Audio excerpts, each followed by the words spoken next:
भजन और विचार हम लोग श्रवण कर रहे थे।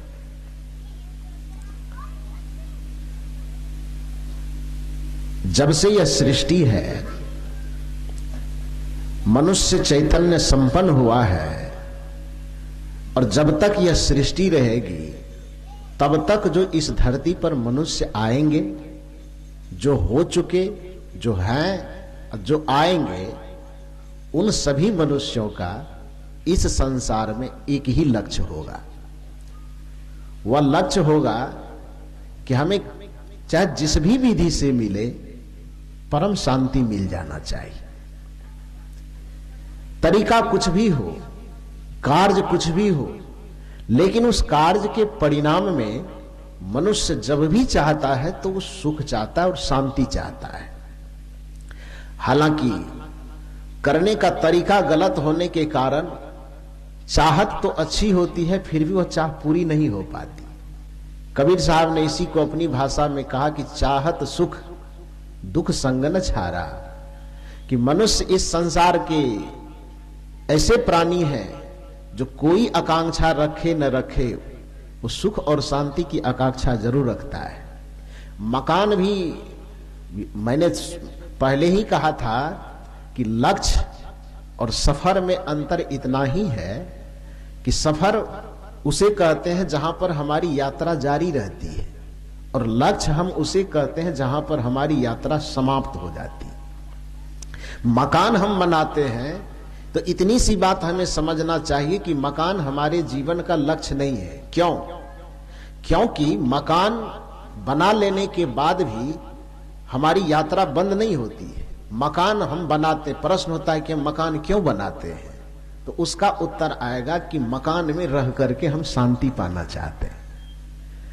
प्रश्न होगा, यदि हम कहें कि हमारे जीवन का लक्ष्य कोई ऊंची पद प्रतिष्ठा पाना है, तो फिर यह प्रश्न होगा कि हम पद प्रतिष्ठा क्यों पाना चाहते हैं, तो उसका एक ही उत्तर होगा कि उसके माध्यम से हम शांति को खोज रहे हैं, कि ऊंचे पद पर हम पहुंच जाएंगे, ऊंचे जगह पे हम पहुंच जाएंगे तो हमारे मन को सुकून मिलेगा, शांति मिलेगी। यदि हम जमीन जायदाद खरीदते हैं, बहुत ज्यादा बड़ा जमींदार राजा महाराजा होना चाहते हैं, तो उस चाहत के पीछे भी लक्ष्य है कि बड़े राज के अधिकारी, बड़े राजा महाराजा हम हो जाएंगे तो हमारा जीवन बड़ा सुखी हो जाएगा। खैर ये तो कोई सकारात्मक चाहत की बात हुई। एक दारू पी करके नाली में घोलटने वाले आदमी को उससे पूछिए कि भाई आप दारू क्यों पीते हैं, काम गलत है। नैतिकता के दृष्टिकोण से तो सब दिन गलत था, पारिवारिक सामाजिक दृष्टिकोण से तो सब दिन गलत था। सौभाग्य से अब हमारे सरकार और कानून की निगाह में भी अब ये गलत हो गया है। पहले गलत नहीं रहा होगा, लेकिन कुछ दिन से गलत है। इसके लिए सरकार को भी बहुत बहुत बधाई है कि साधु महात्मा तो जीवन भर से पुकार पुकार करके कह रहे हैं कि मत पियो, नशा दुर्व्यसन से बचो, लेकिन उसमें सरकार का, कानून का सहारा मिल जाने पर इस मिशन में और ताकत आई और अच्छा हुआ। तो नैतिकता के दृष्टिकोण से सब दिन गलत था, लेकिन संविधान और कानून की निगाह में अब इसको गलत कहा जा रहा है। उसके बावजूद भी लोग उसे पीते हैं। आप उनसे पूछिए कि भाई आप ये सब क्यों खाते पीते हैं, नशा दुर्व्यसन क्यों करते हैं? उस बेचारे को स्कूल विद्यालय कॉलेज का ज्ञान हो कि नहीं हो, इतना कहता है, क्या करे? दुनिया भर की इतनी उलझन खोपड़ी में भरी हुई रहती है। कहता है कि नहीं, ये नशेबाज का फिलॉसफी है कि नहीं है कि दुनिया भर का इतना उलझन, साहब क्या करें, इतना उलझन खोपड़ी में भरा रहता है, इतना दबाव में रहते हैं कि उस दबाव से मुक्ति होने के लिए एक आध बोतल पी लेते हैं तो रात में बड़ी शांति से सो पाते हैं। ये कहता है कि नहीं कहता है?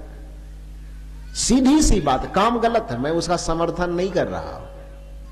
वो गलत काम होने के बावजूद भी शराब पीने वाला भी शराब के पीछे शांति की ही तलाश करता है। हालांकि वह शांति उसका दोष सके, वो नशा में है, वो तो उसके मस्तिष्क के नस को एकदम विकृत कर दिया गया है। तो शांति है कि वो बेहोशी है, वो तो अलग बात है। शांति कोई बेहोशी का नाम नहीं है।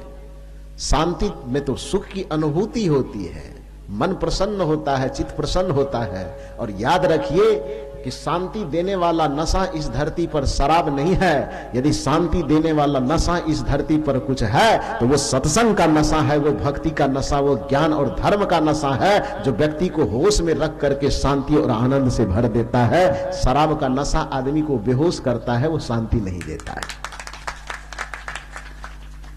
यदि किसी व्यक्ति को शांति और आनंद चाहिए तो ताड़ी का नशा, दारू का नशा न करे, उसे सत्संग का नशा करना चाहिए। कबीर साहब ने इसीलिए पुकार करके कहा था, एक चौराहे पर खड़े होकर के, मैंने रात में भी कहा था कि कबीर साहब अपनी कोई भी बात कहने के लिए मंच लगा करके कभी उन्होंने बात नहीं की। किसी गुफा में बैठ करके, किसी कंदरा में बैठ करके कबीर साहब ने अपनी वाणी का कभी प्रकटीकरण नहीं किया।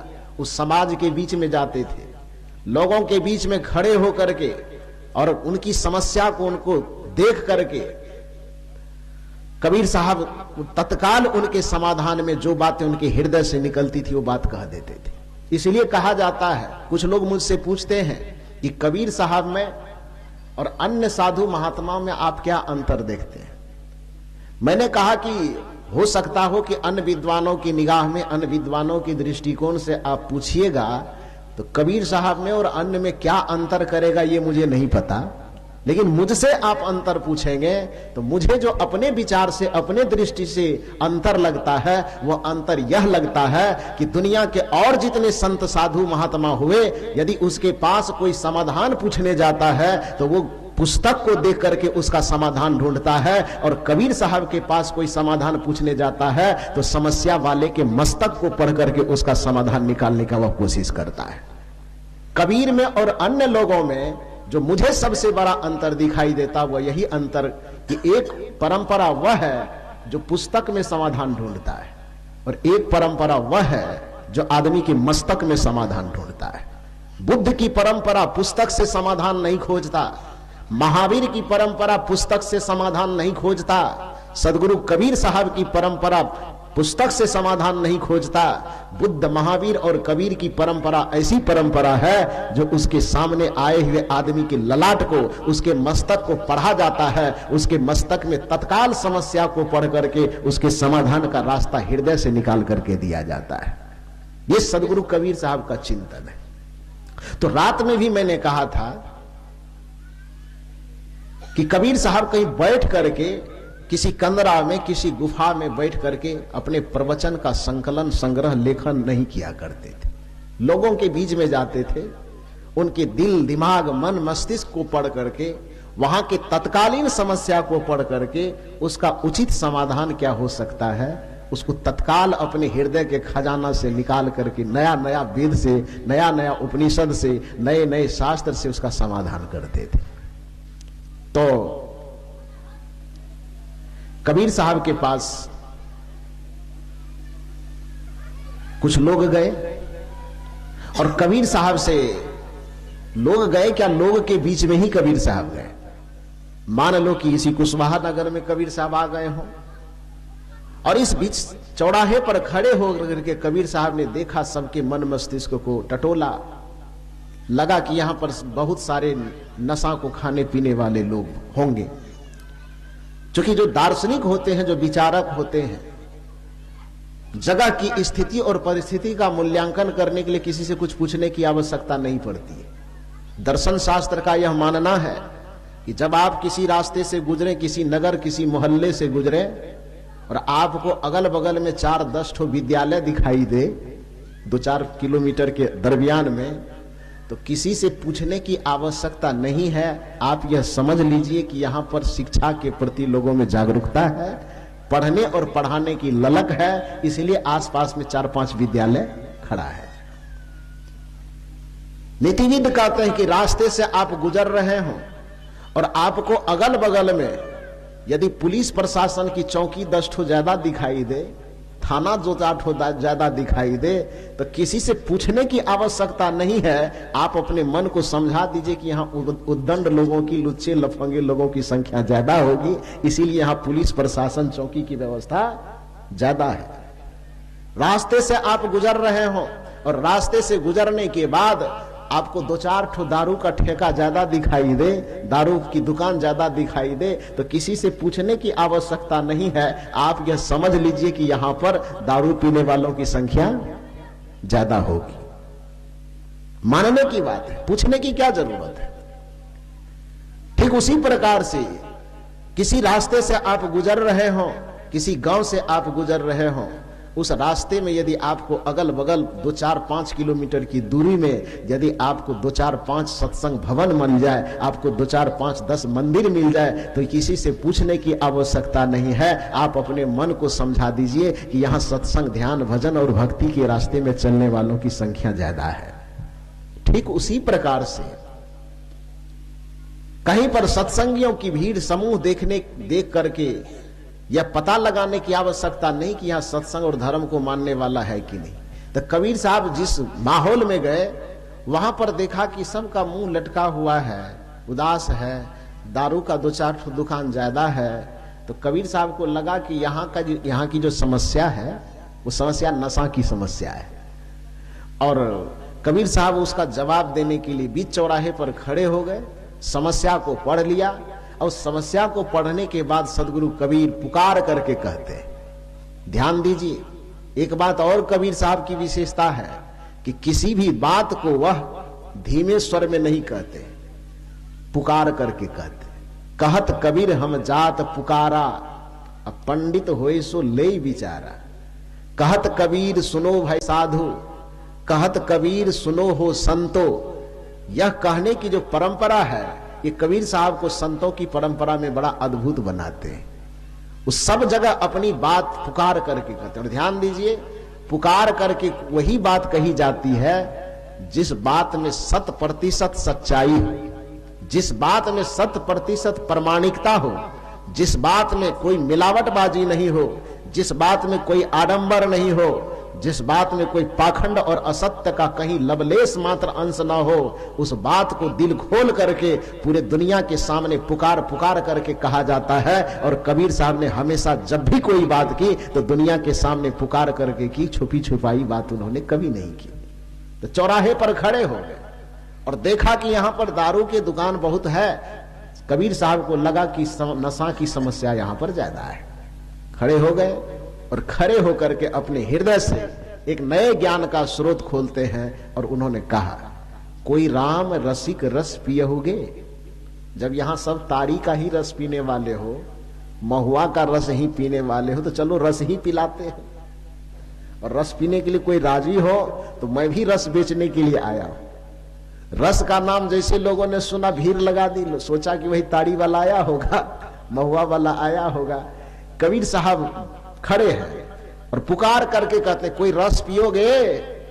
जैसे ही नशा के आदती लोगों ने सुना, दौरे दौरे कबीर साहब के इर्द गिर्द जमा हो गए। कहा, साहब ये तो बड़ी मैंने विडंबना वाली बात है। इतना दिन तो जाने कि कोई नशा के व्यापारी नशा बेचने आता है, आपका नाम तो संतों में अग्रगण्य गिना जाता है, और आप चौराहे पर खड़ा होकर के नशा बेचने की बात, रस बेचने की बात करते हैं। हम लोग तो अभी तक महुआ के रस, ताड़ी के रस और सारा नशीला रस जानते हैं, आप कौन रस लेकर के आए। कबीर साहब ने कहा कि मैं भी रस ही लाया हूं, लेकिन मेरा रस थोड़ा अलग हट करके। क्या रस है? कोई राम रसिक रस पियहुगे। मैं राम का रस लाया हूं, मैं ज्ञान का रस लाया हूं, मैं ध्यान का रस लाया हूं, मैं भक्ति और साधना का रस लाया हूं, मैं धर्म का रस लाया हूं। कोई पीने के लिए राजी हो? तो जितने नशेरी समिति के सदस्य थे उस सब लोगों ने घेर करके कहा कि ताड़ी वाला रस पीते हैं तो मन मस्त हो जाता है, महुआ वाला रस पीते हैं तो कुछ देर के लिए एकदम सारा दुख चिंता भूल जाते हैं, मन मस्तिष्क शांत हो जाता है। तो उस रस की विशेषता तो मुझे मालूम है, क्योंकि बहुत दिन से पी रहे हैं। आप जो रस लाए हैं उस रस की क्या खासियत है, उसको पीने से क्या होगा?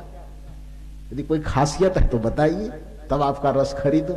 कबीर साहब ने कहा, खासियत है। क्या खासियत? कबीर साहब कहते हैं, कोई राम रसिक रस पियहुगे। खासियत क्या है? पियहुगे जुग जियहुगे।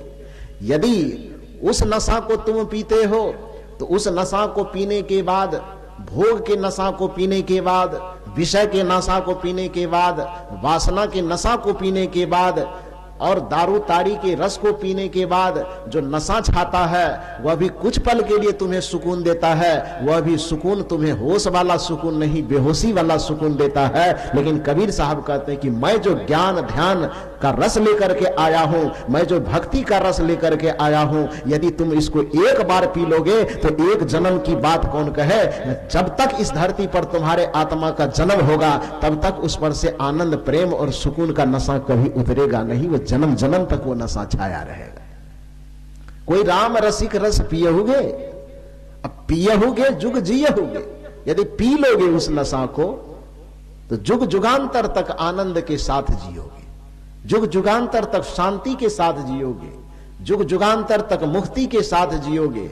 तो साहब कहते कोई राम रसिक रस पियहुगे जुग जियहुगे, फल अलंकृत बीज नहीं बकला, सुख पंछी तहां रस खाई, चुबई न बुंद अंग नहीं भीजे, दास भंवर सब संग लाई, निगम रसाल चार फल लागे, तामे तीन समाई, एक दूरी चाहे सब कोई, जतन जतन कहु बिरले पाई।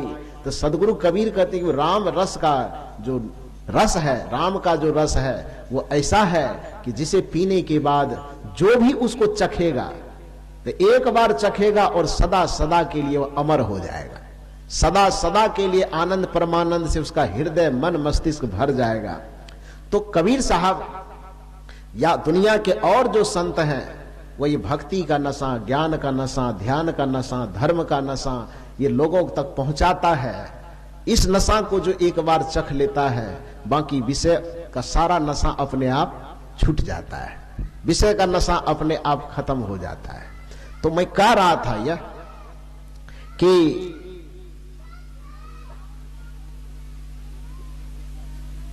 सब कुछ आदमी चाहता है और सब कुछ चाहने के पीछे जो मूल चीज चाहता है वह परम शांति चाहता है। यहां तक कि मैंने कहा कि नशा और दुर्व्यसन के संपर्क में गया हुआ व्यक्ति भी शांति की ही चाह रखता है। तो जीवन में शांति क्या है, वो जीवन का परम लक्ष्य है, मनुष्य मात्र के जीवन का परम लक्ष्य है। ऐसा नहीं कि हिंदू का लक्ष्य है और मुसलमान का लक्ष्य अलग है, ऐसा नहीं कि बैकवर्ड का लक्ष्य अलग है और फॉरवर्ड का लक्ष्य अलग। आवाज खराब हुआ हो, ठीक कीजिए इधर। ऐसा नहीं कि स्त्री का लक्ष्य अलग है और पुरुष का लक्ष्य, साउंड इसका गया रिटर्निंग, ऐसा नहीं है। हाँ बस छोड़ दीजिए। स्त्री का लक्ष्य अलग है और पुरुष का लक्ष्य अलग है। ऐसा नहीं है कि वृद्ध व्यक्ति का लक्ष्य अलग है और जवान का लक्ष्य अलग है। ऐसा नहीं है कि उच्च वर्ग कहलाने वाले का लक्ष्य अलग है और निम्न वर्ग कहलाने वाले का लक्ष्य अलग है। कोई भेद नहीं।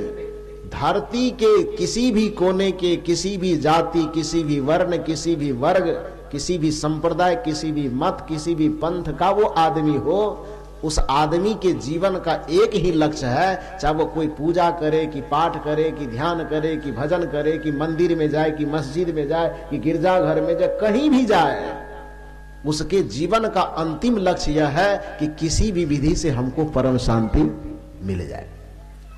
वह परम शांति कैसे मिलेगी, इसी का संदेश, इसी का संकेत हमारे संत महापुरुष देते हैं। और इसका संदेश देते हुए जो हमारे सनातन परंपरा का सबसे पहला ग्रंथ है वैदिक ग्रंथ, उन वैदिक ग्रंथों में तो हम लोग जानते हैं कि 4 वेद हमारे यहाँ है, ऋग्वेद, यजुर्वेद, सामवेद और अथर्ववेद।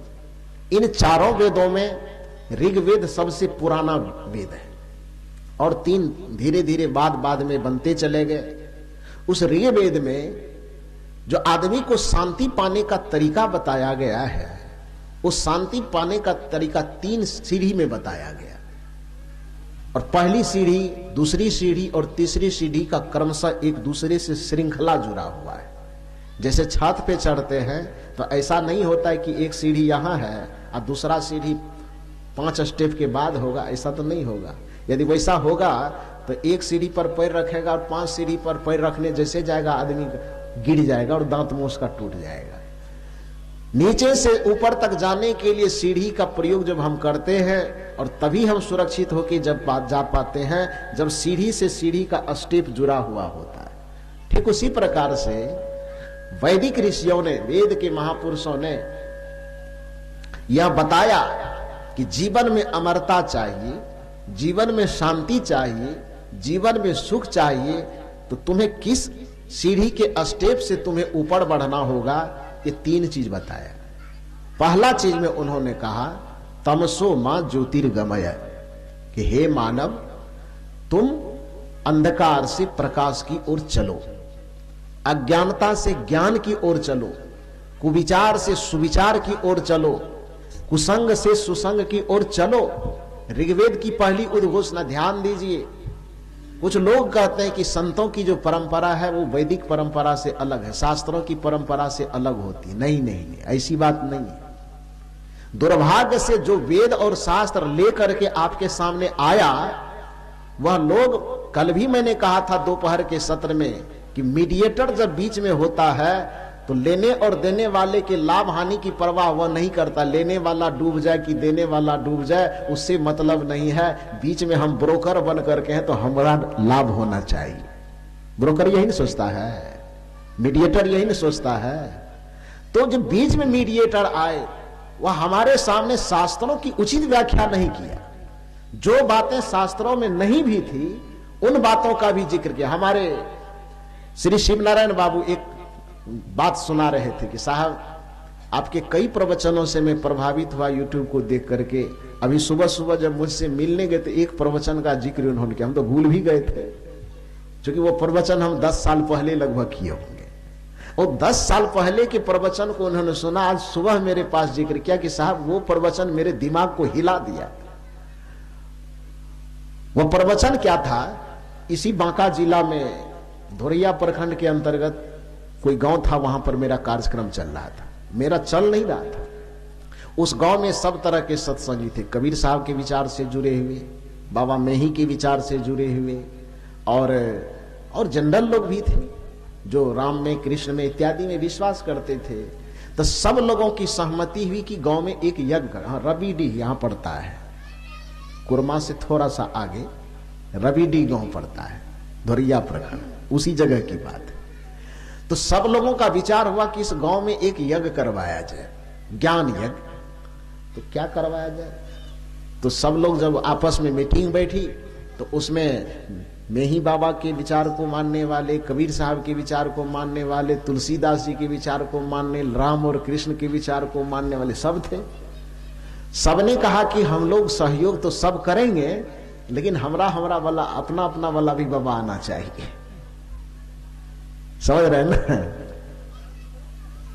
लोगों के मस्तिष्क में ये बात पता नहीं क्यों घर किया हुआ होता है कि बाबा ये अपना है, ये बाबा अपना। अरे सूर्य किसी एक व्यक्ति का नहीं होता है, हवा किसी एक व्यक्ति का नहीं होता है, या आसमान, खुला आसमान किसी एक व्यक्ति का नहीं होता है, फूलों की सुगंध किसी एक व्यक्ति का नहीं होता है। जिस प्रकार से फूलों की सुगंध पर किसी एक व्यक्ति का अधिकार नहीं, हवा की शीतलता पर किसी एक व्यक्ति का अधिकार नहीं, सूर्य के प्रकाश पर किसी एक व्यक्ति का अधिकार नहीं, उसी प्रकार से संत और संतों के विचार पर किसी एक व्यक्ति और पंथ का अधिकार नहीं होता है। वो संत सर्वदा होता है, संत सबका होता है, संत किसी एक मत और पंथ का नहीं होता है, नहीं होता है। ये हम अपने संकुचित दायरा को इतना छोटा कर लिए, अपने चित्त को इतना छोटा कर लिए हैं कि जमीन मेरा, पत्नी मेरी, बच्चा मेरा, बेटा मेरा, नाती मेरा, नतना मेरा करते करते गुरु मेरा, गुरु के पंथ मेरा, सिद्धांत मेरा, ज्ञान मेरा। मतलब वहां बेटा बेटी नाती पोती को मेरा मेरा करते करते ई वाला को भी नहीं छोड़े, इसको भी मेरा मेरा में समेट लिए। आदमी को इस संकुचित दायरे से ऊपर उठना चाहिए। संत वह होते हैं जो सबका होता है, गुरु वह होते हैं जो सबका होता है। महापुरुष हो जाने का मतलब ही है कि सबका हो जाना, तो वह किसी एक दायरे में। लेकिन अब जो सामान्य लोग हैं तो सामान्य दृष्टिकोण से ही सोचेगा। तो सब लोग बैठे और सब ने कहा कि देखिए चंदा तो देंगे बढ़िया से, लेकिन हमरा वाला बाबा भी आना चाहिए, हमरा वाला भी आना चाहिए। हमरा वाला का मतलब समझ रहे हैं ना, ललका वाला पार्टी के ललका वाला आना चाहिए, उजला वाला पार्टी के उजला वाला आना चाहिए, राम वाला कहीं मेरा वाला आना चाहिए, और कोई मतलब सब अपने अपने तरीके से। तो तय यह हुआ कि 7 दिन का कथा करवाया जाए, उसमें भागवत कथा भी करवाया जाए, और बीच बीच में 2-2, 3-3 दिन का बांट बांट करके 2 दिन कहीं से लाल बाबा को बुला लीजिए गुरु महाराज वाले, और कहीं से उजला वाले को बुला लीजिए 2 दिन के खातिर गुरुदेव वाले। इस तरह से बुला करके कथा भी चलता रहे, अब बीच बीच में 2-2 दिन का समय लेकर के संतों को भी बुलाया जाए।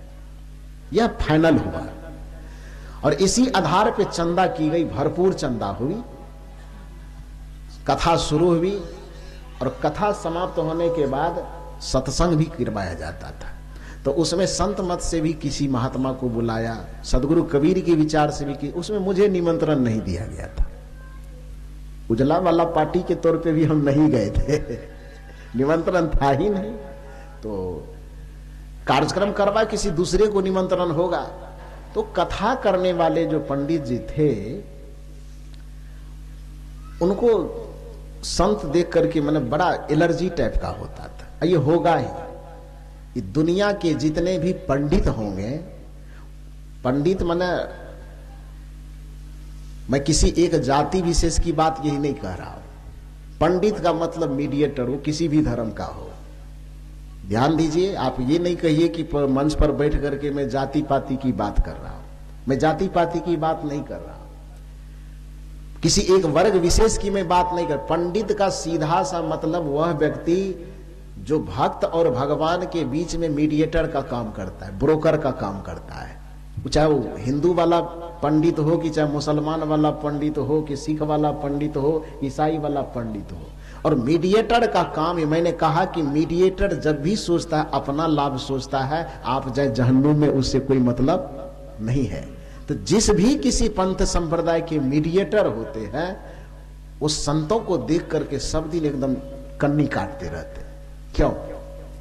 उसके पीछे का वजह है। वजह यह है कि पंडित जो होता है वो धर्म के मार्ग में वो लाभ के लिए ही जुड़ा हुआ होता है, और संत जो होते हैं वो संत किसी व्यक्ति से जुड़ता है तो अपने लाभ की बात वो नहीं सोचता है, वो संसार के उपकार के लिए, परहित पर उपकार के लिए। नदी जो होता है कभी अपना जल का पान नहीं करती, जल नहीं पीती। वृक्ष जो होता है कभी अपना फल नहीं खाता। ठीक उसी प्रकार से साधु जो होते हैं, वो साधु अपने ज्ञान ध्यान की संपत्ति को अपने लिए उपयोग करे कि ना करे, उसको सर्वस्व दुनिया के सामने लुटा देता है, और दुनिया के कल्याण और विश्व की कामना में सदा रत रहता है। उस सब का कल्याण चाहता है। सर्वे भवन्तु सुखिनः, सर्वे सन्तु निरामयाः, सर्वे भद्राणि पश्यन्तु मां कश्चित् दुख भाग भवेत्। पंडित वह है जो दूसरों की बातों से अपनी जीविका चलाता है, और संत वह है जो अपने अनुभव ध्यान और साधना के आधार पर आत्मज्ञान की भूमिका में प्रतिष्ठित होकर के जो अपनी आत्मा से निकली हुई बात को लोगों के सामने प्रस्तुत करता है, अनुभव की बातों को लोगों के सामने प्रस्तुत करता है, उसको संत कहा जाता है। और हजारों वर्ष के इतिहास को रट करके ऐतिहासिक बातों को लोगों के बीच में तोता की तरह दोहराने वाला व्यक्ति वह पंडित होता है। पंडित में और संत में यह अंतर होता है कि पंडित हमेशा शास्त्र की बात करता है और संत हमेशा अनुभव की बात करता है। ये दोनों में ये बहुत बड़ा फर्क है।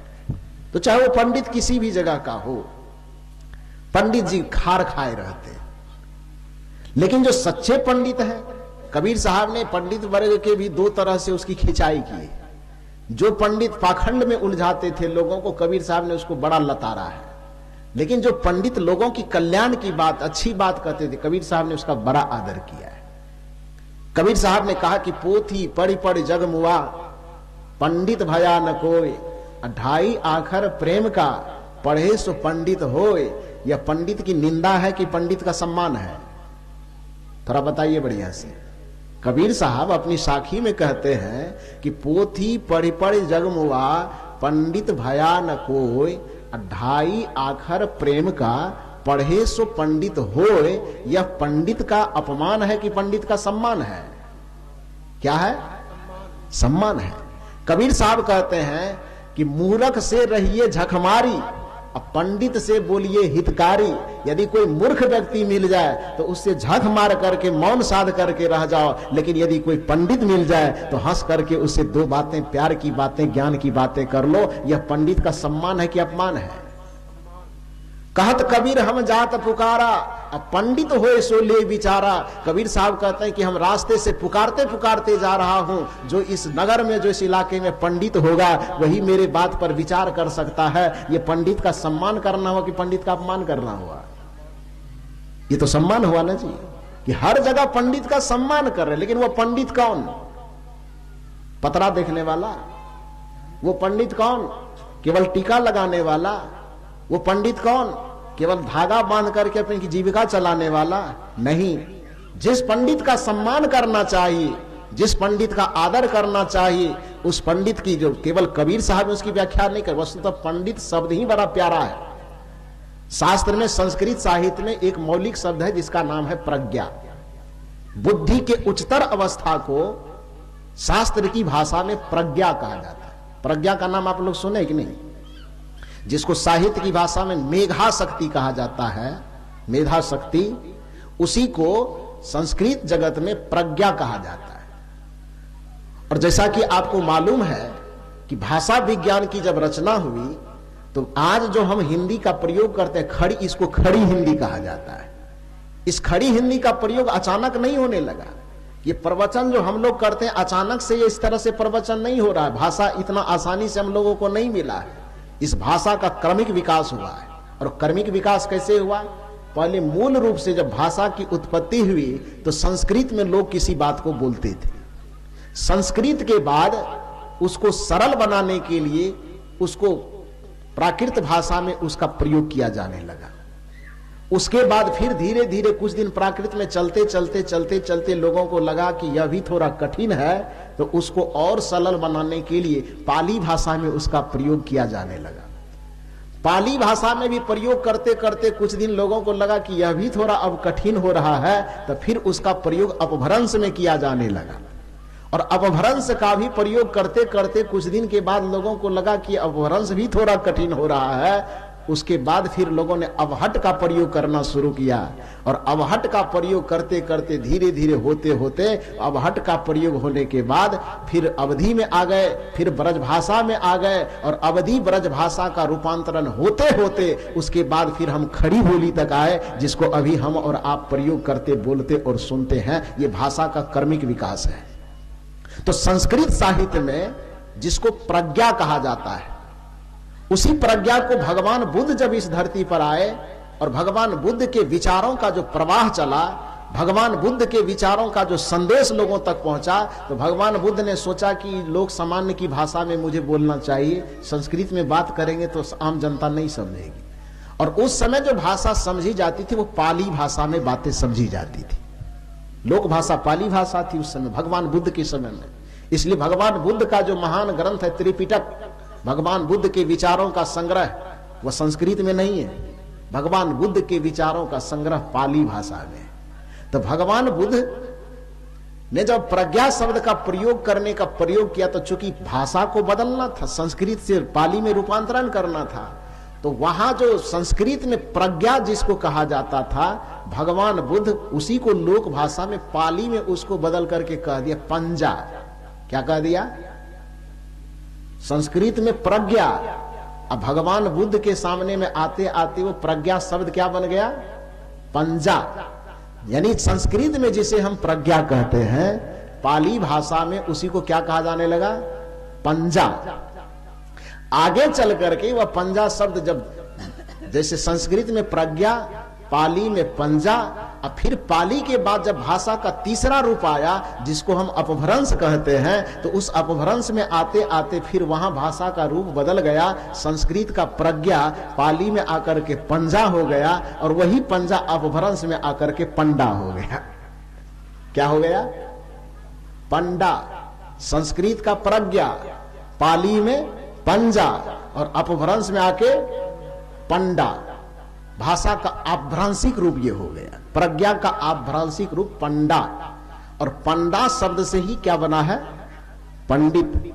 जिसको कि संस्कृत में जो व्याख्या की गई है पंडित शब्द की, तो सत्या सत्य विवेकिनी बुद्धि सह पंडा, जिसके बुद्धि में सत्य और असत्य का निर्णय करने की क्षमता आ गई, ऐसे प्रज्ञा संपन्न बुद्धि वाले व्यक्ति को पंडा कहा जाता है। सत्या सत्य विवेकनी बुद्धि सह पंडा, और यस्य बुद्धि पंडा सह पंडितः, जिसके बुद्धि में कर्तव्य अकर्तव्य का ज्ञान आ गया, जिसके बुद्धि में सत्य और असत्य के निर्णय करने का ज्ञान आ गया, जिसके बुद्धि में सही और गलत के पहचान कर सही को पकड़ने और गलत को छोड़ने की प्रज्ञा शक्ति आ गई, ऐसे प्रज्ञा संपन्न व्यक्ति चाहे किसी भी वर्ग में, किसी भी वर्ण में, किसी भी जाति में, किसी भी संप्रदाय में पैदा हो, उसको पंडित कहने में कोई हर्ज नहीं है। और ऐसे पंडित का आदर सदगुरु कबीर ने सब दिन किया है।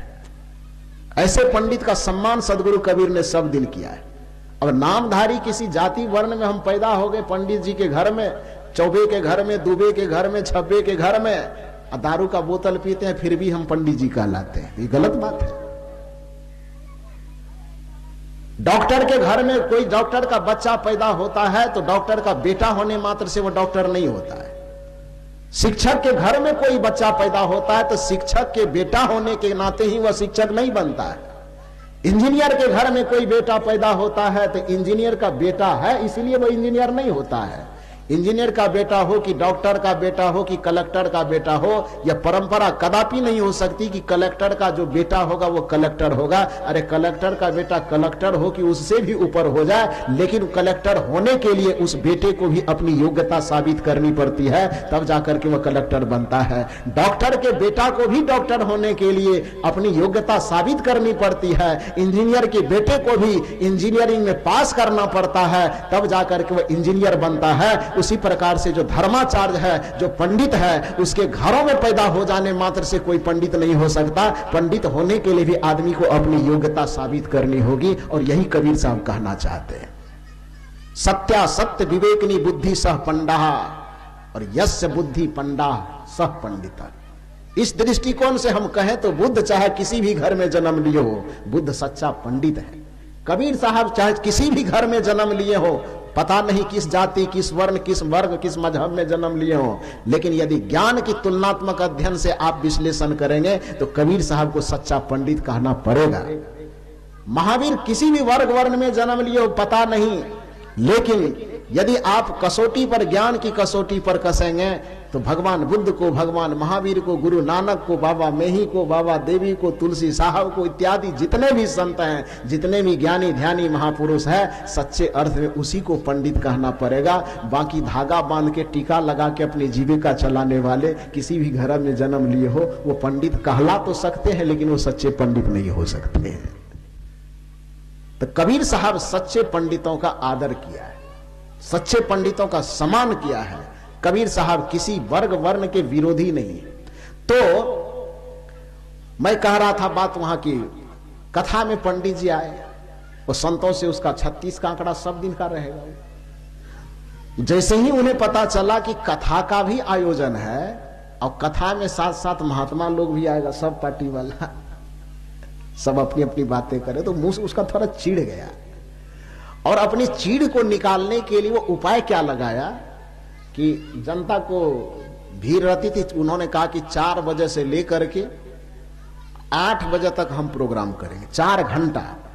और 8 बजे के बाद जो महात्मा आएगा उसको मंच पर बैठाइए, 8 बजे से 9 बजे 1 घंटा वो अपनी बात कह करके फिर मंच से चला जाएगा। बड़ा सुंदर ट्रिक अपनाया उन्होंने। और उसने 4 बजे, अब दिन में आदमी जमा हो जाए, खचाखच भीड़, पूरा पंडाल भर जाए, और उसके बाद वो अपना सब गायन वादन के साथ शुरू करे। 8 बजे तक नहीं, 4 घंटा जनता को बैठा के रखता। और 8, पौने 8 लगभग जैसे ही बजता था, 8 बजे से पहले 15 मिनट, तो अपना आरती वगैरह करके प्रसाद उरसाद बंटवा देता था।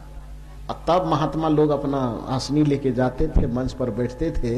तो जो 4 घंटा जो जनता अपना कमर रीढ़ सीधा करके बैठा हुआ है, सब कथा सुन लिया, प्रसाद मिल गया, आरती हो गई, तो 1 जनता वहां बैठा रहेगा? ये बताइए आप लोग। कोई आदमी सुनने के लिए बैठेगा? वो संभव ही नहीं है। इतना थक जाएगा शरीर, दिल दिमाग इतना थक जाएगा कि आदमी फिर उठ के चल देगा। आरती भी हो गई, प्रसाद बंट गया, तो सत्संग कौन सुनता है? या उनकी बेचारे पंडित जी राजनीति लगाया कि महात्मा लोगों की बात को सुनने ही नहीं देंगे लोगों को, और इस तरीके से उन्होंने किया। मतलब जब कथा लगभग 5 दिन तक 4 दिन तक बीत गई, तो बीत जाने के बाद जितने, केवल एक ही पंथ की बात नहीं, जितना महात्मा आया था सभी महात्माओं का अपमान करके, मैंने एक तरह से जलील करके उसको भेज दिया गया। सबको सब खिन्न होकर के वहां से चले गए। तो वहां के जितने सत्संगी थे सब मत वाला, अब मिल गया सब। पहले तो थोड़ा थोड़ा अलग अलग था, लेकिन जब देखा कि हम संतों की परंपरा पे भारी हो रहा है तो सब मिल गया। और मिलने के बाद कहा कि पंडित जी को तो जवाब कोई दे नहीं पा रहा है, बड़ा मुश्किल है, अब क्या किया जाए, ये तो हम लोगों को चौपट कर देगा। तो इनको जवाब देने के लिए बुलाया जाए, किनको बुलाया जाए? तो सब लोग आपस में विचार करते, 10 साल पहले की मैं बात बता रहा हूं, सब लोग विचार करते करते कहे कि हे हो, जवाब देना तो सबके बस की बात नहीं। अभय साहब के पास पहुंचे सब कोई, मेरा नाम लिया और सबने कहा कि उनको बुला करके लाइए, वही एक व्यक्ति है जो इनको टक्कर बढ़िया से दे पाएंगे। गाड़ी उठाया, सब लोग पहुंचा वहां कहलगांव जहां मैं रहता हूं। आश्रम पर पहुंचे, संजोग से हम आश्रम पर ही थे, तो गए और जाने के बाद बड़ा मायूस स्वर में, 5-6 आदमी थे, सब लोग बड़ा मायूस स्वर में उन्होंने कहा कि हम लोग इस तरह से सत्संग का आयोजन किए, कथा भी चल रही है, लेकिन पंडित जी उसमें ऐसा राजनीतिक पेंच लगा दिया है कि फिर कथा सुन करके लोग चले जाते हैं, सत्संग तो सुनता ही नहीं है। तो मैंने कहा कि मेरे पास आए, अभी आए हैं। बोला क्षमा कीजिए कि आपको निमंत्रण नहीं दिए थे। मैंने कहा कबीर साहब की बात तो अब मुझे याद आ रही कि दुख में सुमिरन सब करे, सुख में करे ना कोई, जो सुख में सुमिरन करे तो दुख का ही कोई। यदि पहले मुझे खबर किए होते तो ये नौबत ही नहीं आती। कोई बात नहीं, जब आप संतों की बात को, संतों के सर को कोई झुका रहा है, संतों के विचारों को कोई झुका रहा है, और संतों के सर को, संतों के ज्ञान को ऊंचा करने के लिए, उसके झुके हुए झंडा को यदि सीधा खड़ा करने के लिए आपको अभय साहब याद आया, तो इसके लिए मैं आपको बहुत बहुत बधाई देता हूं और वहां जाने के लिए मैं तैयार हूं। यदि आप निमंत्रण न भी देते, फिर भी यदि इस तरह की जानकारी होती, तो संतों के झंडा को ऊंचा रखने के लिए मैं दौड़े दौड़े बिना बुलाए भी वहां जा सकता था। आपने तो निमंत्रण दे दिया, अब तो जाने से रुकूंगा नहीं, जाऊंगा। और मैं गया वहां पर।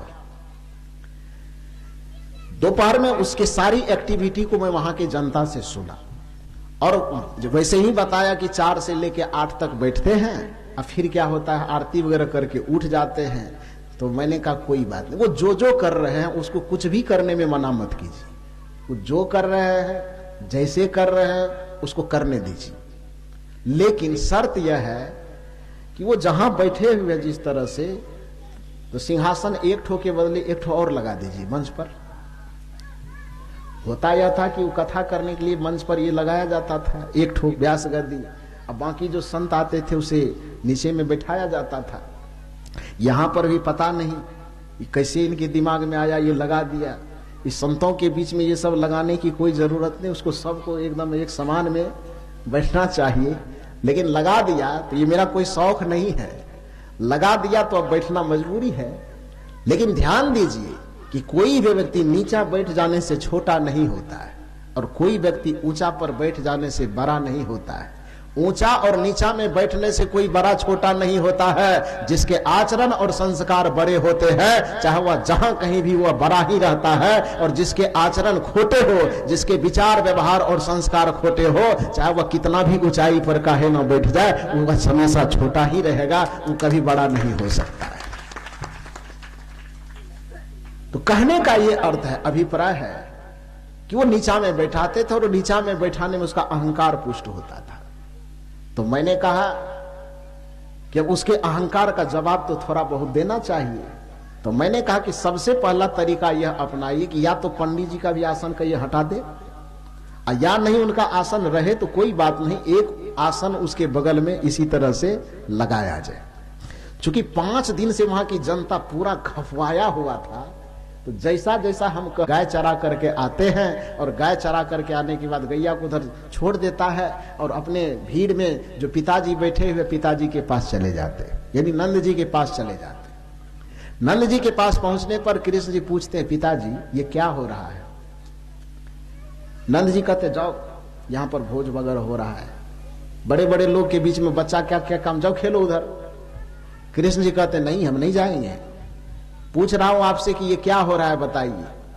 नंद जी फिर भी नहीं बताना चाह रहे, फिर भी बच्चे को टालने की कोशिश कर रहे हैं। लेकिन कृष्ण तो बड़े प्रतिभा संपन्न थे, यदि कोई सवाल उसके मन में पैदा हो जाए तो बिना जवाब लिए वो कहीं जाने वाले नहीं थे। तो नंद जी को बार बार वो जिद करते हैं। ये ध्यान दीजिए कि जो बात मैं कह रहा हूं ये भागवत महापुराण में लिखा हुआ है। जिसको व्यक्ति को देखना हो तो आप भागवत पुराण यदि आसपास में हो कहीं तो लेके आइए, मैं दिखाता हूं कहां लिखा हुआ है। तो नंद जी कहते हैं कि जाओ खेलो कूदो, ये सब पूछने जानने की क्या जरूरत है। लेकिन कृष्ण जी पूरा अड़ जाते हैं कि नहीं मुझे सुनना है। तो कृष्ण जी, नंद जी ने कहा, कृष्ण जी ने पूछा कि पिताजी बताना ही पड़ेगा क्या हो रहा है। तो नंद जी मजबूर होकर के कहते हैं, बेटा ये पूजा हो रहा है। फिर कृष्ण पूछते हैं, किसकी पूजा हो रही है? नंद जी कहते, इंद्र भगवान की पूजा हो रही है। कृष्ण यही नहीं रुका, कहा इंद्र की पूजा क्यों करते हैं? पूछ रहा है इंद्र की पूजा क्यों करते हैं? कहा बेटा इंद्र की पूजा इसलिए करते हैं कि इंद्र है जल के देवता। ध्यान दीजिए ये भी पंडित के द्वारा बनाया गया है। वेद में इंद्र जल के देवता नहीं है, वेद में वरुण जल के देवता है। अब पुराण आते आते मैंने कहा ना, जैसे रात में भी मैंने कहा था कि वाल्मीकि जी ने राम कथा लिखा कुछ, और जब पंडित जी के हाथ में आया कलम तो उस कथा को बना दिया कुछ। वेद के ऋषियों ने शास्त्रों में वेद को लिखा है किसी दृष्टिकोण से। वेद में जल के देवता वरुण, भगवान वरुण को बताया गया। अब पंडित जी के हाथ में जब कलम आया तो कलम आने के बाद पंडित जी ने क्या किया, पूरा सत्ता पलट दिया, पार्टी चेंज कर दिया एकदम। और पार्टी क्या चेंज कर दिया? पंडित वैदिक ऋषि ने वरुण को जल का देवता कहा और पंडित जी ने वो क्या बना दिया, इंद्र को जल का देवता बना दिया। वेद के ऋषि ने असुर को महान कहा और देवता को बहुत घिनौना कहा।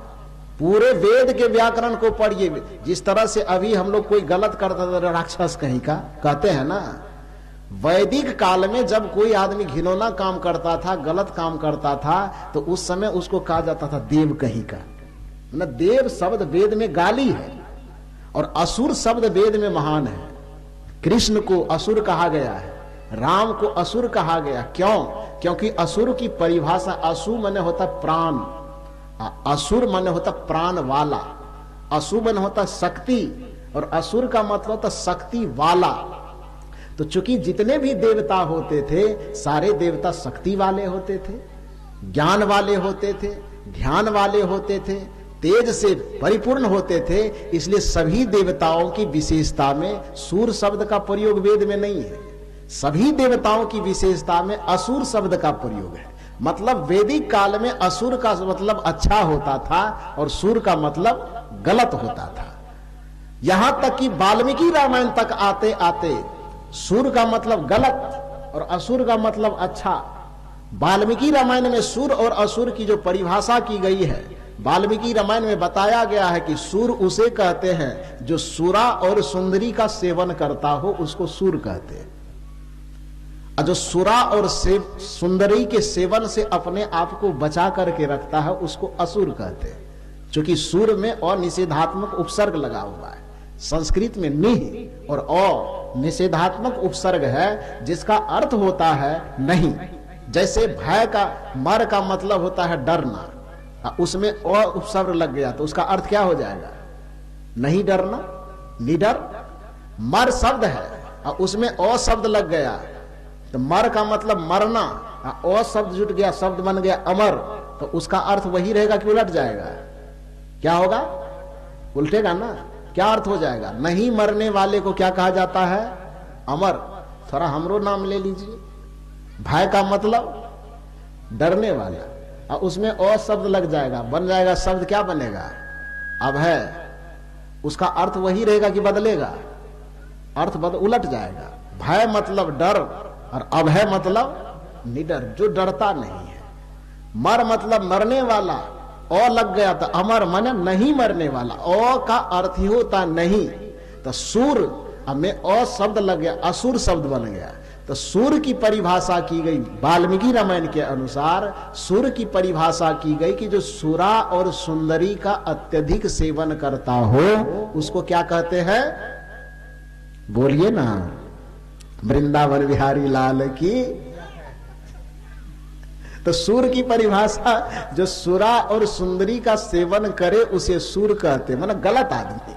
और असुर किसे कहते हैं, जो सुरा और सुंदरी के सेवन से अपने आप को बचा करके रखता है उसको असुर कहा जाता है, मतलब अच्छा आदमी।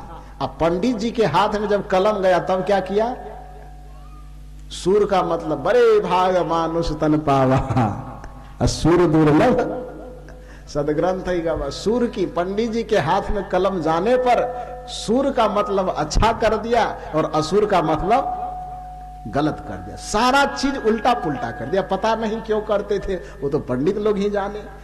तो मैंने उनसे कहा कि वेद में कृष्ण को असुर कहा गया है, वाल्मीकि रामायण में राम को असुर कहा गया है, लेकिन जब तुलसीदास जी के हाथ में कलम आया तो रावण को असुर बना दिया और राम को सुर बना दिया।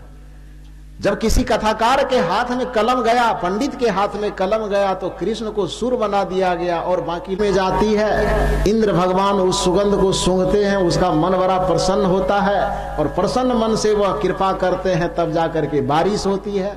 बारिश होने से हमारे इस ब्रजभूमि पर हरे भरे घास पैदा होते हैं, उस हरे भरे घास को हमारी गैया खाती है और हमारी गैया जब हरे भरे घास को खाती तो बढ़िया से दूध देती है। उस दूध को हम भी खाते हैं और बेच करके अपनी जीविका चलाते हैं, जिसके कारण से अपना पेटी रोटी सब उसी दूध के बेचने से चलता है। और उस दूध की श्रृंखला इंद्र से जुड़ी हुई है। इंद्र यदि कृपा नहीं करेंगे तो बारिश नहीं होगी, बारिश नहीं होगी तो घास फूस बढ़िया से नहीं होगा, घास फूस बढ़िया से नहीं होगा तो गैया बढ़िया से खाएगी नहीं, और गैया बढ़िया से नहीं खाएगी तो दूध देगी नहीं, दूध नहीं देगी तो आमदनी का स्रोत हम लोगों का बंद हो जाएगा और हम लोग तकलीफ में आ जाएंगे। तो तकलीफ हमको ना हो, ये कौन समझा रहे हैं, नंद जी समझा रहे हैं। किसको, कृष्ण को। तो नंद जी कहते हैं कि इस वजह से इंद्र भगवान की पूजा हम कर रहे हैं। देखिए, अब कृष्ण बालक है लेकिन प्रतिभा से संपन्न है। कृष्ण वहां पर कबीर साहब का अवतार लेकर के आते हैं, तर्क का अवतार, प्रज्ञा शक्ति का अवतार। और कृष्ण कहते हैं, बाबा ये दुनिया जो भेड़िया धसान चाल में चलता है, आप कृष्ण के पिता होकर के आप भी बस वही सोचते हैं। इंद्र भगवान की कृपा से बारिश हो रही है। मुझे भी अपने बचपन की एक घटना याद आ रही। जिस समय मैं इंटर कर रहा था, आईआईसी में पढ़ रहा था, तो बायोलॉजी मैंने लिया था। उस समय मैथ मेरा उतना बढ़िया नहीं था, लेकिन साइड से रख लिया था। मैथ में भी अच्छा नंबर आ गया, तो बायोलॉजी मेरा पीछे चला गया, मैथ ही आगे आ गया, लेकिन मैं बायोलॉजी रखा था। तो केमिस्ट्री जब पढ़ने जाता था, अभी भी मैं पीएचडी करता, तो वो सर केमिस्ट्री के हेड ऑफ डिपार्टमेंट है, मुझे बड़ा मदद करते हैं। यूट्यूब के माध्यम से सुन रहे होंगे तो मेरी खिंचाई करेंगे। तो खैर कोई बात नहीं। तो कहने का मतलब कि उस समय जब पढ़ने के लिए जाते थे तो सर बहुत विद्वान थे, केमिस्ट्री के अच्छे विद्वान, नाम नहीं लूंगा। तो वो पढ़ाते थे बड़ा बढ़िया तरीका। संजोग की बात है कि एक दिन सुबह सुबह बारिश होने लगी, तो शायद सब विद्यार्थी कुछ अपने मन से भी नहीं आए और कुछ गए भी, तो सर ने कहा कि आज बारिश हो रही है, छोड़ दीजिए, दूसरे दिन आइएगा पढ़ने के लिए। तो हम भी पहुंच गए थे। जैसे ही वहां गए तो कहा कि सब विद्यार्थी को तो आज छुट्टी दे दिए, पढ़ाई नहीं होगी। तो हमने कहा कि सर तब हम क्या करें, हम भी चले जाए। तो कहा अच्छा पढ़ाई नहीं होगी तो क्या होगा, अभी आइए बैठ करके कुछ बातें करेंगे। क्योंकि हम साधु वेश में आ गए थे उस समय। मैट्रिक के परीक्षा दे करके रिजल्ट मेरा नहीं निकला था और हम घर से निकल गए थे। तो उसने कहा कि आइए आपसे कुछ बातचीत करेंगे, पढ़ाई नहीं होगी लेकिन बातचीत होगी। तो कहे सर चलिए। तो अपने अंदर ले गए और वहां पर जो सर की धर्मपत्नी थी मैडम, वो खाना बना रही थी गैस चूल्हे के पास। बारिश हो ही रही थी, बैठे बैठे कुछ देर बात हुई, थोड़ा खाने के लिए सर को भी दिया और मुझे भी आगे में चूल्हा के पास ही बैठे बैठे दे दिया। बातचीत होते रही। मैंने कहा सर कितना दिन तक के लिए छुट्टी दिए हैं? तो सर ने कहा कि देखिए इंद्र भगवान की कृपा से बारिश हो रही है, इंद्र भगवान कब तक ऐसा करेंगे, उनकी कृपा जब होगी फिर से पढ़ाना शुरू कर देंगे। जैसे कहा कि हम माथा नोचने लगे तो सर जी कहा कि माथा नोच रहे, क्या बात हुई?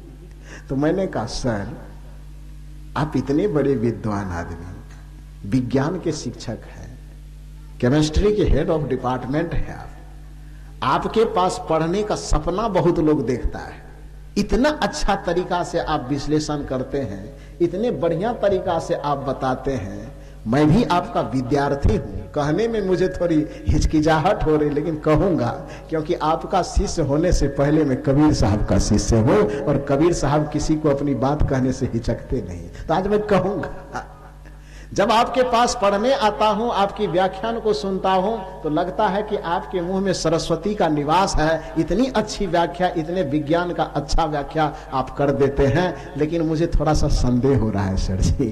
कहा क्या? मैंने कहा जो बोर्ड पर आप क्लासरूम में पढ़ाते हैं वहां पर पानी बरसने का सिद्धांत आप कुछ और बताते हैं, चूल्हा के पास जब भोजन कर रहे हैं तो यहाँ पर आप सिद्धांत कुछ और बता रहे हैं कि इंद्र भगवान की कृपा से बारिश हो रही है। सर जब आप क्वेश्चन बनाइएगा और यदि उस क्वेश्चन में आप दीजिएगा कि बारिश होने का क्या कारण है, उसको आप लिखिए। तो आपने जो मुझे क्लासरूम में बोर्ड के सामने पढ़ाया है, बारिश होने के सिद्धांत को आपने पढ़ाया है, सर आप बता दीजिए कि मैं उस सिद्धांत को वहां पर लिखूंगा कि आप जो चूल्हे के पास इंद्र भगवान की कृपा से बारिश होने की बात बता रहे हैं, मैं इसको लिखूंगा। और ये दोनों बात बताइए, यदि बोर्ड वाला बात लिखूंगा तो कितना नंबर दीजिएगा, और यदि इंद्र भगवान की कृपा से लिखूंगा तो कितना नंबर दीजिएगा? कितना नंबर मिलेगा? कितना नंबर मिलेगा? प्रोफेसर साहब कह के चौपटे कीजिएगा, कहीं बोलिएगा नहीं। हम के आज नहीं बोलेंगे, लेकिन कभी कभी बोल ही देंगे।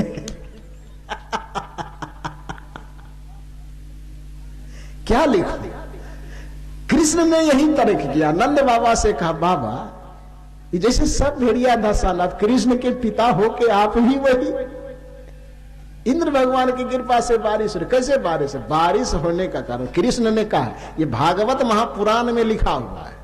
कृष्ण कहते हैं कि जिस प्रकार से आदमी के अंदर सतोगुण बढ़ने से उसके अंदर भक्ति की प्रवृत्ति जगती है, रजोगुण की प्रवृत्ति बढ़ने पर वह क्रियाशील होता है, तमोगुण की प्रवृत्ति बढ़ने पर वह आदमी सोने के लिए जाता है, आलस निद्रा तंद्रा उसमें आती है। जैसे आदमी के अंदर रजोगुण तमोगुण सतोगुण के परिवर्तन होने से आदमी के चैतन्यता में परिवर्तन आती है, उसी प्रकार से प्रकृति में जब रजोगुण तमोगुण और सतोगुण बढ़ता है तो तीनों गुणों के परिवर्तन से वर्षा ठंडा और गर्मी का परिवर्तन होता है। इसमें किसी इंद्र और फिंद्र की कृपा की आवश्यकता नहीं है, इसलिए किसी इंद्र की पूजा करने की जरूरत नहीं है।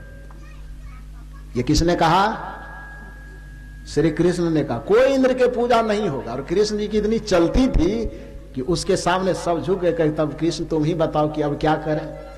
तो कृष्ण जी ने कहा कि सब चीज जब जमा हो ही गया है, वैसे तो ये आत्मा पूजा करने के अलावा, गुरु भक्ति करने के अलावा और कोई पूजा करने की आवश्यकता नहीं है, लेकिन जब चौराहे पर सब चीज जमा कर ही लिया गया है और पूजा करना सार्थक लग ही रहा है, तो सबसे पहली शर्त मेरी तो यह है कि कोई यज्ञ नहीं होगा, कोई हवन नहीं होगा, किसी इंद्र की पूजा नहीं होगी, कर्मकांड को मान्यता देने वाले किसी देवता की पूजा नहीं करनी है। तब लोगों ने पूछा कि कृष्ण तुम ही बताओ कि करना क्या है। कहा इंद्र के कृपा से हमारी जीविका चलती हो कि न चलती हो ये मुझे नहीं पता, लेकिन गोवर्धन पर्वत के क्षेत्रफल में जो घास फूस उगते हैं उस गोवर्धन पर्वत के बदौलत हमारी गैया चरती है, उस गोवर्धन पर्वत से हमारी जीविका चलती है। इंद्र की कृपा से हमारा जीवन चलता है कि नहीं चलता ये मुझे नहीं दिखाई देता, लेकिन गोवर्धन की कृपा से हमारी जीविका चलती है ये हमें दिखाई देती है। और आदमी को अपने जीविका के आधार का पूजन करना चाहिए, इसलिए इंद्र की पूजा छोड़िए और गोवर्धन पर्वत पर पूजा करने के लिए चलिए। वो गोवर्धन पर्वत पर चले जाते। इतना दूर के कथा को पंडित छुपाता है आपसे, वो नहीं बताता है। इसके आगे की बात बताता है कि इंद्र की पूजा नहीं किया तो इंद्र ने क्या किया, जोरदार बारिश करवा दिया। और बारिश करवाने से लड़ने के लिए कृष्ण ने क्या किया, गोवर्धन पर्वत को, ये कहानी जानते हैं कि नहीं जानते? ये आधा कहानी जो हम बताए, जो पंडित जी छुपाते हैं, वो छुपा हुआ कहानी को हम आपको बताए हैं। आधा बताता है, आधा को क्या करता है, क्या करता है, वो छुपा लेता है। क्योंकि आधा जो 50% उधर यदि वो बताएगा तो उसी का घटिया खड़ा हो जाएगा, इसलिए उसको छुपाने की कोशिश करता है। आधा बता, वो जानते हैं आप। तो मैंने कहा कि यहां पर ये उसी जगह पर कृष्ण जी कहते हैं नंद बाबा से, कृष्ण जी कहते हैं कि हे नंद बाबा, आप कृष्ण के पिता हैं, आप बड़े विद्वान हैं, आप बड़े ज्ञानी हैं, आप बड़े धर्मात्मा हैं। जैसे साधारण आदमी नदियों में स्नान करने से पाप कटना मानता है, मूर्तियों की पूजा करने से अपने जीवन का उद्धार मानता है, कोई मंत्र जप करने से मोक्ष मानता है, कोई यज्ञ हवन करने से अपने जीवन का कल्याण मानता है। तो देखिए कृष्ण यहाँ इतने कठोर शब्द का प्रयोग करते हैं कि शायद कबीर साहब के मुंह से उतना कठोर शब्द कभी नहीं निकला होगा। कृष्ण जी कहते हैं कि जो व्यक्ति मिट्टी, पत्थर, काठ, लोहा, तांबे इत्यादि की मूर्ति के सामने सर झुका करके अपने मुक्ति का रास्ता देखता है, जो नदियों में स्नान करके अपने पाप कटने का रास्ता देखता है, जो गंगा में नहा करके जो संतों के चरण में नहीं आता, जो सत्संग में आकर के सत्संग से प्रेम नहीं करता, जो गुरु के चरण से प्रेम नहीं करता, केवल तीर्थ व्रत और मूरत के भरोसे अपने जीवन का उद्धार देखता है, हे पिताजी वह मनुष्य के शरीर में रहते हुए भी वह गधा है। किसने कहा है? ये गधा शब्द देखना है, देखना है, देखना है तो अभी गूगल में निकाल सकते हैं, निकाल के देख लीजिए। नहीं देखना है तो भागवत पुराण है तो वो ले या वो दिखाता हो। कृष्ण जी कहते हैं कि जो नदियों में डुबकी लगा करके अपना पाप काटना, कबीर साहब ने तो कठोर कहा है कभी क्या है, लेकिन यदि यह कबीर साहब कहते तो कहते कबीर तो बड़ा धर्म विरोधी है। कबीर साहब कहते हैं जो नदियों में स्नान करके अपना पाप कटना मानता है, यज्ञ हवन के बदौलत अपने उद्धार की कल्पना करता है, वह मनुष्य के शरीर में रहते हुए भी गधा है। यह किसने कहा? श्री कृष्ण ने कहा है, यह शब्द लिखा हुआ है। और उस चीज को मैंने कहा पंडित जी जिस कथा को लेकर के आप बैठे हैं, आगे में देख रहे हैं कि आप मूर्ति भी लेकर के बैठे, वहां मक्खन उखन चढ़वाए हैं, मखाना चढ़वाए, मिठाई लड्डू चढ़वाए हैं, और आप कृष्ण जी की, जिस कृष्ण जी ने मूर्ति पूजा का जीवन भर खंडन किया, उसी की मूर्ति आगे में रख करके आप जीवन भर दान, 35 वर्ष से दान और दक्षिणा अपने झोला में बटोरते हैं। तो आप यह बताइए, मैं नहीं कह रहा हूं, बुरा मत मानिएगा पंडित जी, ये भगवान कृष्ण ही कह रहे हैं कि जो मूर्ति के सामने माथा झुका करके उद्धार करवाता है वह मनुष्य के शरीर में रहते हुए भी गधा है। तो आप बताइए कि आप मनुष्य है कि आगे क्या है वो हमको बताइए। पंडित जी चुप हो गए। मैंने कहा राधा शब्द दिखाई नहीं देता, लेकिन दुनिया के जितने कथाकार हैं भागवत कथा का 75% हिस्सा राधा के नाम पे चंदा वसूल लेता है, वो होता नहीं। ये बातें साइड चली गई। मूल बात मैं ये कह रहा था कि वेद में, शास्त्र में जो ज्ञान और ध्यान की बातें लिखी हुई है, उन ज्ञान और ध्यान की बातों को छुपाया जाता है और यह कहा जाता है कि वेद में और संतों के विचार में बड़ा अंतर है, शास्त्रों में और संतों के विचार में बड़ा अंतर है। बल्कि हकीकत यह है कि यदि वेद का, उपनिषद का, शास्त्र का सम्यक अध्ययन किया जाए तो वेद, शास्त्र और उपनिषद इत्यादि सदग्रंथ वो पंडितों के समर्थन में खड़ी नहीं होंगे। वो जब भी खड़े होंगे तो सारे वेद, सारे शास्त्र, सारे आध्यात्मिक ग्रंथ वह संतों के समर्थन में आकर के खड़ा हो जाएगा। पंडित जी वहां झुक जाएंगे और संत का सर वहां ऊंचा हो जाएगा। वेद की विचारधारा वो पंडितों की विचारधारा के अनुसार नहीं है, वेद की विचारधारा संतों की विचारधारा के अनुसार है। तो जिस ज्ञान और ध्यान का प्रचार ये संत महापुरुष करते हैं, उस ज्ञान और ध्यान की पहली श्रृंखला वेद के मंत्रों में है। और मैंने कहा कि वेद का, ऋग्वेद का पहला मंत्र, 3 मंत्र दिया ऋषियों ने। यदि जीवन में शांति चाहिए, परम गति चाहिए, कल्याण चाहिए, निर्वाण चाहिए, तो उसकी श्रृंखला बताई। पहली बात बताया तमसो मां ज्योतिर्गमय, कि हे लोगों अंधकार से प्रकाश की ओर चलो। उसके बाद उन्होंने कहा यदि अंधकार से प्रकाश में, अज्ञान से ज्ञान में हम आ जाएंगे तो होगा क्या? तो असतो मां सदगमय, असत्य से सत्य की ओर चलो। कहा जब अज्ञान से ज्ञान में आ जाएंगे, असत्य से हम सत्य की ओर बढ़ेंगे, तब क्या होगा? तो ऋषि कहते मृत्युर्मा अमृत गमय, तुम्हारे मृत्यु के बंधन छूट जाएंगे और तुम अमरता की ओर चलने लगोगे। तुम मृत्यु के बंधन से छूट जाओगे, अमृत की ओर चलने लगोगे। तुम अशांति के बंधन से छूट जाओगे, शांति की ओर श्रृंखला है ना। लेकिन कौन पंडित बताएगा? ये कबीर साहब ने नहीं कहा ना, ये वेद कह रहा है कि तमसो मां ज्योतिर्गमय, अंधकार से प्रकाश की ओर चलो, अज्ञान से ज्ञान की ओर चलो, हिंसा से अहिंसा की ओर चलो, वैर से प्रेम की ओर चलो, अज्ञान से ज्ञान की ओर चलो, कुसंग से सुसंग की ओर चलो, कुविचार से सुविचार की ओर चलो। और यदि यह तुम्हारी यात्रा कन्वर्ट हो जाए, कुसंग से सुसंग में तुम आ गए, ज्ञान से अज्ञान से ज्ञान में आ गए, कुसंस्कार से सुसंस्कार में आ गए, कुविचार से सुविचार में आ गए, तो यह परिवर्तन होने के बाद सबसे पहला चीज जो होगा वह होगा असतो मां सदगमय, असत्य से तुम्हारा पार होकर के तुम सत्य के मार्ग में आ जाओगे। असतो मां सदगमय, असत्य से सत्य में प्रवेश कर जाओगे, और असत्य से जैसे ही सत्य में प्रवेश करोगे, मृत्यु मां अमृत गमय, मृत्यु से तुम्हारा बंधन छूट जाएगा, काल से तुम्हारा बंधन छूट जाएगा, भव बंधन तुम्हारा टूट जाएगा, और सदा सदा के लिए मुक्ति का आनंद, परमानंद और परम शांति का उपभोग करोगे। यह वेद के द्वारा बताई गई ज्ञान की श्रृंखला है। तो संतों के विचार में और वैदिक ग्रंथों में कहां अंतर आ रहा है? यदि वेद यह कहता है कि असतो मां तपसो मां ज्योतिर्गमय, और उसी को कबीर साहब कहते हैं कि शून्य सहज मन सुमिरते, प्रगट भई एक ज्योत, बलिहारी तेहि पुरुष की निरावलंब जो होत। सदगुरु कबीर के जो बीजक की रचना है, बीजक हमारे पास में देखिए रखा हुआ दो ठो, ये शिवनारायण बाबू का है। इसका जब बीजक को आप पलटिएगा तो बीजक पलटने के बाद जो सबसे पहला लाइन है, प्रथम रामायणी के प्रथम पंक्ति, सबसे पहला लाइन, यदि किसी को पता हो तो वो जानते होंगे क्या है? अंतर ज्योति शब्द एक नारी, हरि ब्रह्मा ताके त्रिपुरारी, ते तिरिये भगलिंग अनंता, ते उन जाने आदेव अंता, बाखरी एक विधाते किन्हा, 14 ठहर पाठ सो लिन्हा, हरिहर ब्रह्म महंतो नाओ, 3 पुण्य 3 बसावल गाओ, इत्यादि शब्दों की व्याख्या है। मैंने कहा कि सबसे पहली पंक्ति जो लिखा हुआ है, अंतर ज्योति शब्द एक नारी।